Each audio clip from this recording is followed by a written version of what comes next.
Salaam nabadgelyo xiskorkiina waa Saadiq Wadani.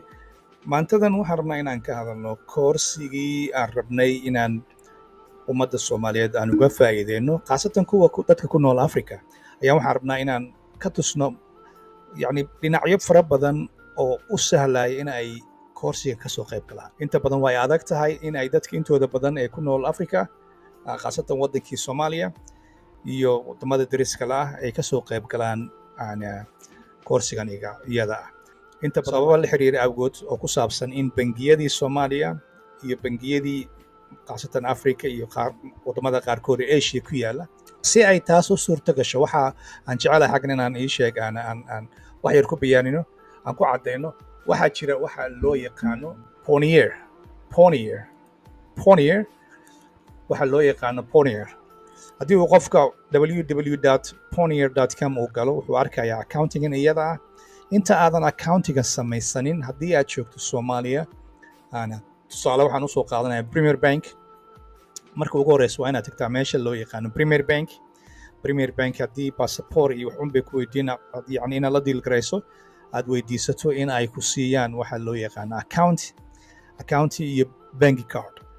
Account iyo bank card markay ku siiyaan addresskaaga ku qoran yahay, addresska aad degan tahay, xaafadda aad degan tahay. Markaa kadib cardkii aad ka soo qaadato Premier Bank, waxaad imaanaysaa meesha loo yaqaano Payoneer. Waxaa ka samaynaysaa registration in Payoneer. Waxay ku weydiin doonaan bangiga aad ii sheeg aad ku xiraysid bangiga Payoneer. Marka aad bangiga Payoneer aad bangigaadii Premier Bank ku xidho, addresskii uu Premier Bank ku soo siiyey ayaad ii sheeg xagan gelinaysaa. taa waxa ay noqonaysaa nin labada dhinac accountigan internationalka ah. Siduu qofka dibadda uga shaqaysto waa inuu haystaa Payoneer. Qofka jooga Afrika iyo Asia wadamada aan loo ogolayn inay meelahan bangiyadooda ay ka shaqeeyaan. So marka aad ii sheeg aad lacag markaad wax iibiso aan iraahdee, waxa ay accountigaagii kusoo shubi doonaan Payoneer. Marka ay Payoneer kusoo shubaan waxaad kala bixi doontaa meesha loo yaqaano Premier Bank iyo bangiyada la halmaala sida bangiyada fiisaha bixiya, sida waxaan maqlayaa Dropshipping inay bixinaysna.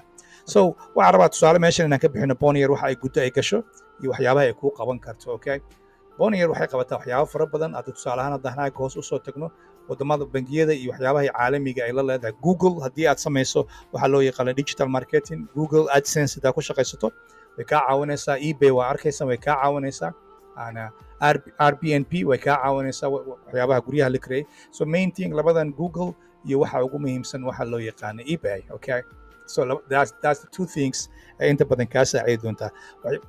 Ma kuwan kaliya la shaqaysaa? Maya, haddana haddaa xaggan ka aragto waxay la shaqaysaa Walmart. haddaa xagga gudaha usii galana waxay la sii shaqaysaa meesha loo yaqaano Amazon. Waxay la shaqaysaa Shopify storedooda ku xiran. waxay la shaqaysaa Favor. haddii aad u baahan tahay inaad Favor ka shaqayso bangigan aad ku xiranaysaa adoo aan bangiyo kale wax ku samaynin. Afrika haddaad joogto waxaa habboon inaad Payoneer bangigaaga gudaha oo waddanka aad leedahay inaad ku xirato si aad lacagaha ay kugu soo kala gudbiyaan. Okay, Amazon, Walmart, anything oo USA oo ku yaala iyo North America, bangigan asigaa loo yaqaano Payoneer waa uu ka shaqeeya. That was the number one main important muhiima. si aad ii sheeg annaga waa awoodnaa inaan lacag kaa qaadno, aan ku doono bangiyadeena ku shub ama accountiyadeena Soomaaliya, Kenya, meelaha la harmaala ku shub. hadhow aan ku neera koorsada barato. waxaa loo baahan yahay koorsadan inaad kaga shaqaysato meesha loo yaqaano Amazon, inaad kaga shaqaysato meesha loo yaqaano eBay, inaad kaga shaqaysato meesha loo yaqaano anywhere inaad kaga shaqaysato. Okay, si ay taas u suurto gasho, number one haddii aad Soomaali joogto waa inaad Payoneer inaad samaysataa Premier Bank. markaa Premier Bank uu ku siiyo Visa card ama MasterCard markuu ku siiyo waa inaad timaadaa meesha loo yaqaano Payoneer. waa website-kan xagga ku yaala Payoneer.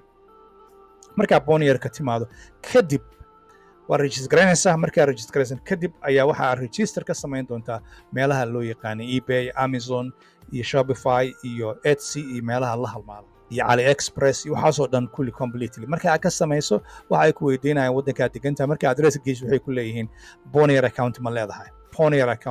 Simple as that. Okay, Payoneer account marka aad ka samaysato, markaas kadib accountigaagii marka lacag lagaa jaraayo marka lacag lagugu soo shibayo aad wax iibiso ayaad xaggaas kala bixi doontaa. dadka waxaan ku talinayaa haddaad u baahan tahay inaad caalamka adduun weynaha inaad ka shaqaysato waa in aad haysataa waxa kuu sahlayo furaha wuxuu uu yahay kuu sahlayo waa inaad bangiga localka aad degan tahay aad ka samaysataa Visa card ama MasterCard markaas kadibna aad ku xirataa connection aad ku samaysaa waxa loo yaqaano bangigaagii MasterCardkii ama Visa cardkii Payoneer account markaa Payoneer account ku xirato kadib ayaad soo shaqo tagi kartaa meelaha eBay, Amazon, Shopify iyo meelaha la halmaalo laakiin adoo aanan accountigaagii Payoneer adresskiisii wixii dhan iyo Premier Bank ama any Visa wadanka aad joogta aad ka haysan MasterCard fadlan registration ha ku sameyn Amazon fadlan registration ha ku sameyn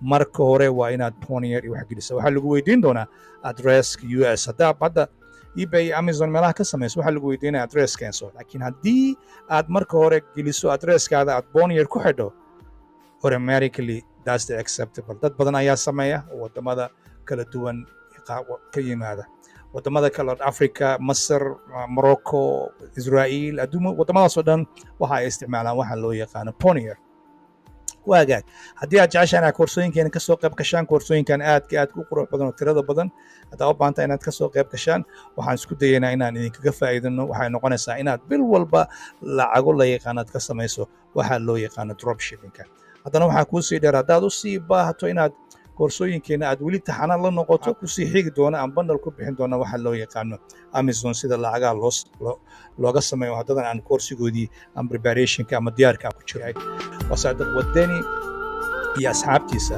oo idin leh walaalayaal intuu xoog ka shaqayn lahaa fadlan aqliga shaqeeya maalinta idin wacnaato